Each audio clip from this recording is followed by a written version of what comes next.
Good morning, student. Today we discuss about a new topic. Our topic is Directive Principle of State Policy. राज्य नीति के निदेशक सिद्धांत का हमारा टॉपिक रहेगा, जिसमें हम directive principles of state policy के रिगार्ड डिस्कस करेंगे, जिसको राज्य के नीति निदेशक सिद्धांत भी कहा जाता है। सबसे पहले हमें डायरेक्टिव प्रिंसिपल्स की मीनिंग को देखना होगा, समझना होगा। देखिए, राज्य के नीति निर्देशक सिद्धांत केंद्रीय व राज्य सरकार के लिए नीति निदेशक हैं। ये मौलिक सिद्धांत है।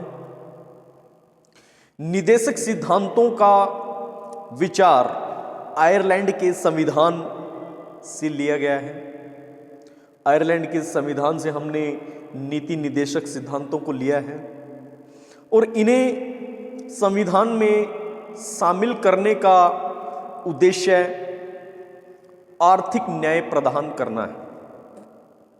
ये सिद्धांत वे निर्देशक सिद्धांत हैं ताकि आगामी सरकार निर्णय और नीतियों को लागू करने में इन्हें ध्यान रखे। मीन्स राज्य के नीति निर्देशक सिद्धांत हमने आयरलैंड से लिए हैं और इसके बाद इनका उद्देश्य ये है कि ये देश के प्रत्येक नागरिक को अगर देखा जाए तो आर्थिक न्याय प्रदान करते हैं। ये सिद्धांत कहीं ना कहीं जब भी कोई भी सरकार कोई निर्णय या फिर कोई नीति लागू करती है तो इन नीति निदेशक सिद्धांतों को ध्यान में रखती है। निदेशक सिद्धांतों का यदि हम वर्गीकरण देखें, क्लासिफिकेशन ऑफ डायरेक्टिव प्रिंसिपल्स को देखें, तो सिद्धांतों को हम निम्नलिखित भागों में बांट सकते हैं। पहला है आर्थिक व सामाजिक सिद्धांत, इकोनॉमी एंड सोशल प्रिंसिपल।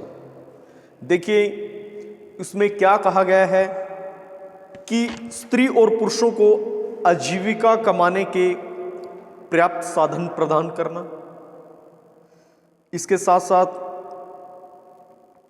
आर्थिक ढांचे को कुछ विशिष्ट व्यक्तियों के हाथ में न छोड़ना, यानी कि कुछ विशेष व्यक्तियों को लाभ पहुंचाने के रिगार्ड आर्थिक जो लाभ है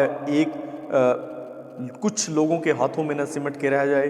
ये भी डायरेक्टिव प्रिंसिपल्स की श्रेणी में आता है और ये कहीं ना कहीं जो हमारा इकोनॉमी और सोशल डाइवर्सन है उसके अकॉर्डिंग ये चीज़ें आती हैं। साथ साथ स्त्री और पुरुष को समान कार्य के लिए समान वेतन जो है वो प्रदान किया जाए। इसके साथ साथ स्त्री, पुरुष और बच्चों को उचित रोजगार और कार्य करने पर विशेष बल दिया जाए। साथ ही शोषण और नैतिक अमूल्यों के खिलाफ बच्चों की रक्षा की जाए।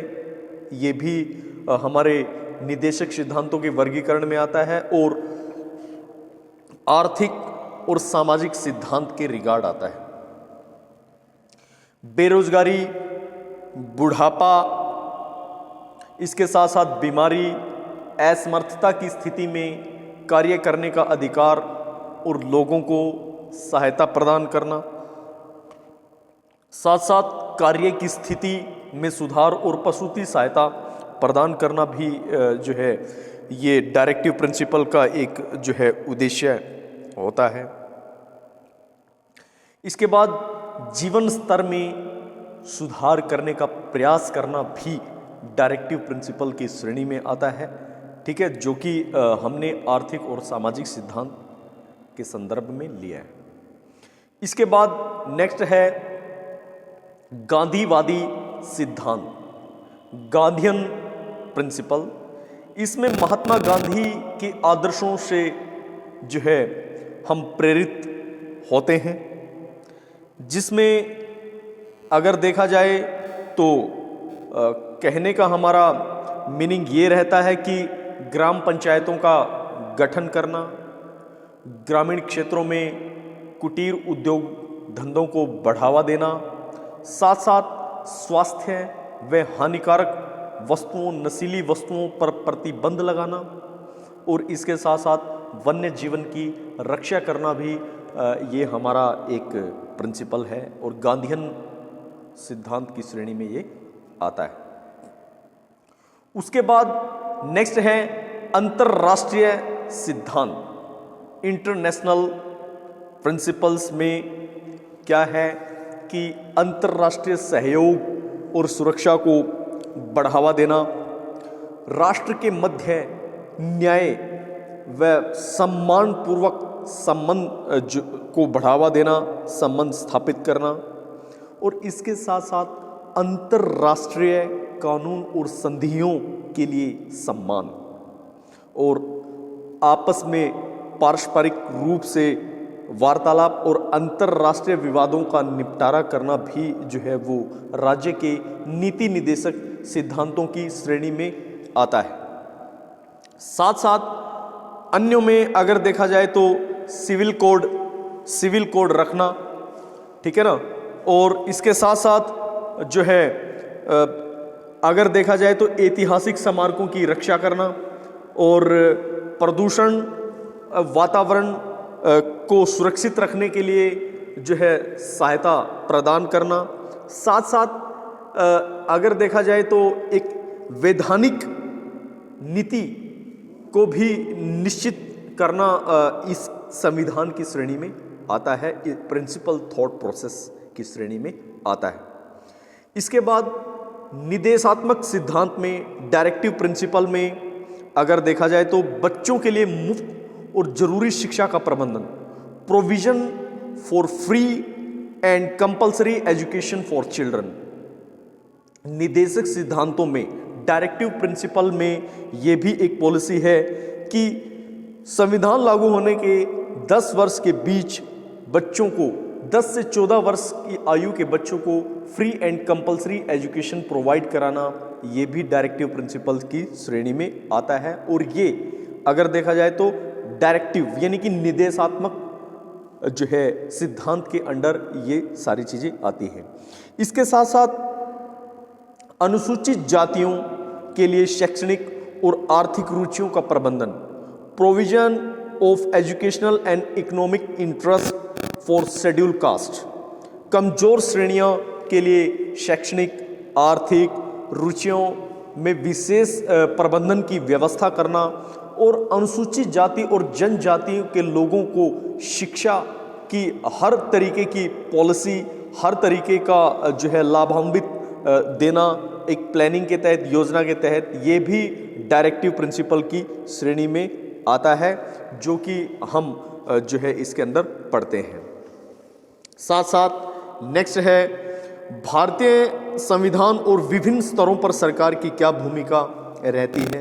Indian constitution and role of government at various level, यानी कि इंडियन कॉन्स्टिट्यूशन में, भारतीय संविधान में विभिन्न स्तरों पर गवर्नमेंट, सरकार की क्या भूमिका रहती है, उसके बारे में हम डिस्कस करेंगे। पहला है राष्ट्रीय महत्व की संस्था।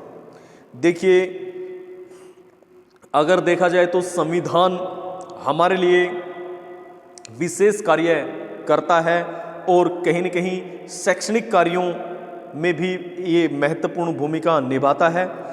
पहला पॉइंट अगर हम देखें तो राष्ट्रीय महत्व की संस्था, इंस्टीट्यूशन ऑफ नेशनल इंपॉर्टेंस, ये कहीं न कहीं सूची 1 में अगर देखें तो संविधान में ये पहचाना गया है, जिसमें कि राष्ट्रीय महत्व की जो संस्थाएं हैं उनका कार्य जो है वो शिक्षा प्रदान करना, जिसमें बनारस हिंदू विश्वविद्यालय, अलीगढ़ मुस्लिम विश्वविद्यालय, दिल्ली विश्वविद्यालय, जिन्हें संसद तथा राष्ट्र महत्व की संस्था माना गया है। तत्पश्चात विश्व भारती शांति निकेतन और जवाहरलाल नेहरू विश्वविद्यालय भी इसके अंदर शामिल किए गए हैं। उसके बाद वैज्ञानिक और तकनीकी संस्थाएं, साइंटिफिक एंड टेक्निकल प्रोसेस, इसमें जो है वैज्ञानिक और तकनीकी संस्थाएं जिसमें भारत सरकार आर्थिक सहयोग प्राप्त होता है इन संस्थाओं में, और साथ साथ ये संसद में कानून और राष्ट्र महत्व की संस्थाएं इनको माना गया है।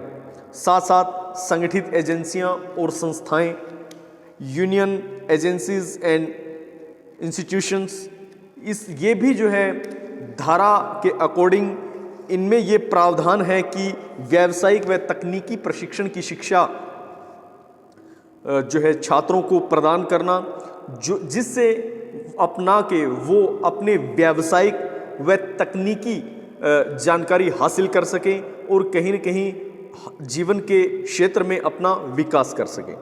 साथ साथ सामाजिक अध्ययनों के विकास की शिक्षा भी प्रदान करना, ये कहीं न कहीं डायरेक्टिव प्रिंसिपल की श्रेणी में आता है।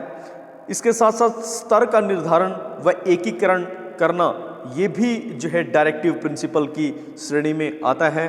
आज के लिए डायरेक्टिव प्रिंसिपल्स में हम इतना ही करेंगे, बाकी कल इस टॉपिक को आगे बढ़ाएंगे। थैंक यू, धन्यवाद।